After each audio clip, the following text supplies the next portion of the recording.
Salam, selamat pagi anak-anak. Pada hari ini kita akan memulai dengan pelajaran 1, yaitu kita akan berbicara mengenai mengapa manusia berdosa. Namun sebelum Pak Guru menjelaskan lebih lanjut, terlebih dahulu kita akan meminta tuntunan Tuhan dalam doa. Kita berdoa. Tuhan Yesus, sekarang kami akan mulai pelajaran kami hari ini. Kami mohon hikmat dan pengetahuan dari Tuhan agar kami dapat mengerti pelajaran hari ini dengan baik. Tuhan, tolong anak-anak kami dan juga sebagai pengajar diberi hikmat oleh Tuhan. Dalam nama Tuhan Yesus kami berdoa. Amin. Kompetensi dasar 1. Meyakini bahwa manusia berdosa sehingga perlu bertobat. Tujuan pembelajaran 1. Menjelaskan mengapa manusia berdosa. 2. Memahami dan menyebutkan penyebab manusia jatuh dalam dosa. Nah, mari anak-anak mempersiapkan alat-alat tulisnya ya. Dan silakan kalian mencatat apa-apa saja yang penting supaya kalian terus mendapatkan informasi terbaru mengenai pelajaran agama Kristen. Baiklah anak-anak, kita akan memulai pelajaran ini dengan pertanyaan, apakah semua manusia itu berdosa ya? Lalu mengapa manusia itu jatuh dalam dosa? Nah anak-anak, bagaimana menjawab pertanyaan ini? Kita akan mendengarkan atau belajar dari satu kisah dalam Alkitab yang akan menjelaskan mengapa manusia pertama jatuh dalam dosa, dan judulnya adalah manusia pertama jatuh dalam dosa. Ini terdapat dalam Kejadian pasal yang ketiga dalam Alkitab kita. Kita akan menemukan dan membaca bagaimana manusia itu jatuh dalam dosa.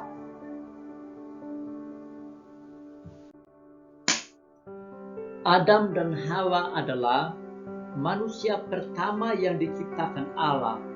Allah menciptakan mereka menurut gambarnya. Setelah Allah menciptakan mereka, Ia menempatkan mereka di Taman Eden. Seperti yang tercatat dalam Kejadian 2 ayat 8. Taman itu sungguh indah. Allah memberikan tanggung jawab kepada mereka untuk mengelola dan memelihara taman itu. Anak-anak, pada waktu itu mereka belum mengenal dosa dan bekerja merupakan hal yang sangat menyenangkan.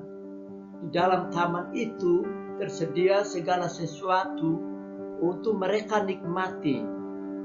Adam dan Hawa memiliki segala sesuatu yang dibutuhkan untuk bahagia, satu dengan yang lain dan juga dengan Allah. Anak-anak, di tengah Taman Eden, Allah menumbuhkan pohon kehidupan, seperti pohon pengetahuan tentang yang baik dan yang jahat. Semua buah dari pohon di dalam taman tersebut boleh mereka makan, kecuali buah dari pohon pengetahuan tentang yang baik dan yang jahat. Perintah ini anak-anak merupakan larangan Tuhan sangat jelas. Jika mereka memakannya, maka mereka pasti akan mati. Bagi mereka, kata mati masih mereka hanya tahu bahwa itu mengerikan. Namun, jika mereka taat dan setia, maka mereka akan dianugerahi kesejahteraan yang kekal, juga kepada anak-anak mereka nantinya. Kalau Allah berbicara, mereka mendengarkan dengan penuh rasa hormat dan perhatian. Ke dalam taman yang indah ini anak-anak, Allah menyediakan bagi mereka. Iblis pun menyelinap, kemudian iblis mengembara dan berkeinginan merusak pekerjaan Allah. Iblis tahu bahwa manusia akan tetap berbahagia dan tidak kurang suatu apapun selama mereka taat dan setia kepada Allah. Oleh sebab itu anak-anak, iblis ini akan mencobai dan menggoda serta membujuk mereka agar tidak setia lagi kepada Allah. Iblis berpikir lebih baik bukan ia sendiri yang pergi menemui Adam dan Hawa. Iblis menggunakan akal liciknya dengan menggunakan ular sebagai alatnya. Sebab ular adalah binatang yang paling licik dari segala binatang yang ada. Anak-anak, ular datang menghampiri dan menggoda Hawa dengan memutarbalikkan perintah Allah. Ular berbisik, "Sekali-kali kamu tidak akan mati." Tetapi Allah mengetahui bahwa pada waktu kamu memakannya matamu akan terbuka dan kamu akan menjadi seperti Allah, tahu tentang yang baik dan yang jahat. Maka mendengar semua keterangan ular itu dan percaya pada perkataan dan tipuan iblis. Ia melihat bahwa pohon itu baik buahnya untuk dimakan dan sedap dipandang mata. Lalu ia mengambil buah, memakannya dan memberikannya juga kepada Adam suaminya. Anak-anak, sayang sekali Adam pun memakan buah itu. Adam juga memilih percaya pada dusta iblis daripada percaya pada firman Allah. Pada saat itu dosa masuk dalam hidup mereka, juga rasa takut dan gentar yang dihalaukan kebahagiaan mereka. Disinilah asal mula dosa. Dosa terjadi ketika manusia tidak taat kepada Allah.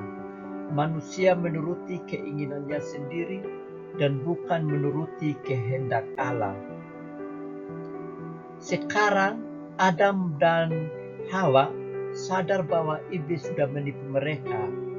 Mereka sudah jatuh dalam dosa sehingga jauh dari hadapan Allah yang kudus.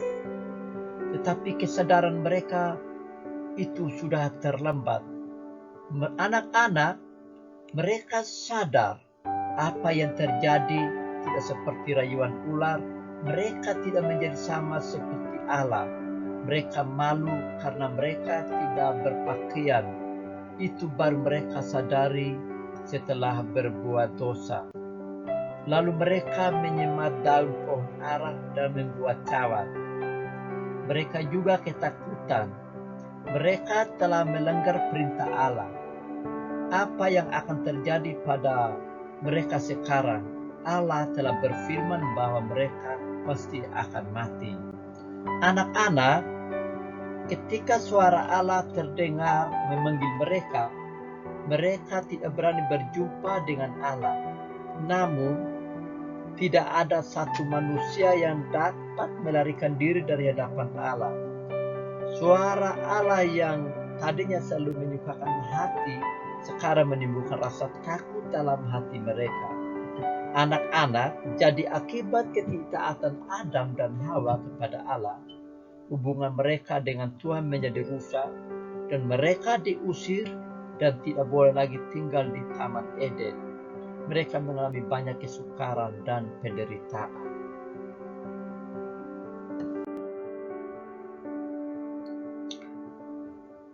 Dosa adalah anak-anak ketidaktaatan manusia terhadap perintah Allah, sehingga manusia gagal dalam memenuhi perintah Allah, tidak sesuai dengan sasaran yang diinginkan Allah, yaitu disebut dosa. Jadi anak-anak, Allah menghendaki kita, Allah mau dengan kita untuk kita selalu taat kepadanya. Tetapi kita sering tidak taat kepada Allah. Allah menghendaki kita selalu mengasihinya, namun kita sering tidak mengasihi Allah. Allah menghendaki kita untuk melakukan hal-hal yang baik, namun kita cenderung melakukan hal yang jahat. Anak-anak, Allah ingin kita menghendaki untuk berlaku ramah, namun kita cenderung berlaku kasar.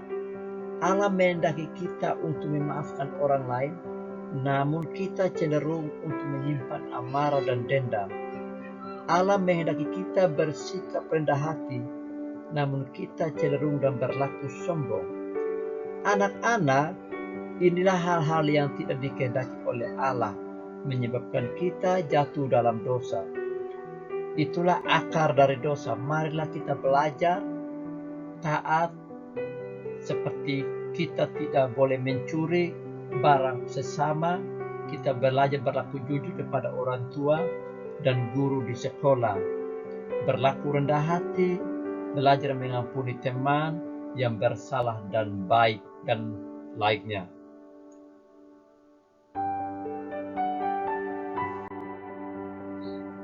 Anak-anak, di akhir dari pembelajaran kita hari ini, kita harus disertai dengan doa penutup. Kita berdoa.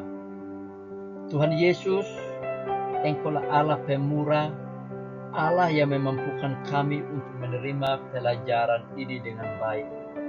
Biarlah kami memahami dan mengerti serta melakukan dalam hal hidup kami sehari-hari. Dalam kelemahan dan ketidaktaatan kami, Tuhan ampunilah dan tolonglah kami agar kami mampu taat dan setia serta mendengar perintah-Mu. Dalam nama Tuhan Yesus kami berdoa.